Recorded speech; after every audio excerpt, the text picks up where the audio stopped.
అయితే నీ ఫలం ఏదో చూపెట్టు, నీ మారు మనసు తగిన ఫలం ఏదో చూపెట్టు.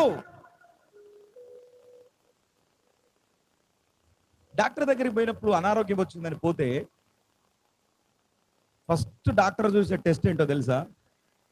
ఏంటిదమ్మా? నాలుగు తెరవండి. క్రైస్తవులలో కూడా మారు మనస్సు పొందిన వాడి యొక్క లక్షణాలలో అతి శ్రేష్టమైన సూచన ఎక్కడ కనపడుతుంది అంటే నాలుకలనే కనపడుతుంది.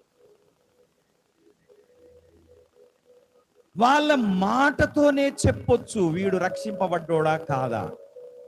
Praise the lord, hallelujah. Praise the lord, hallelujah. ఎలా ఉంది నీ నాలుక?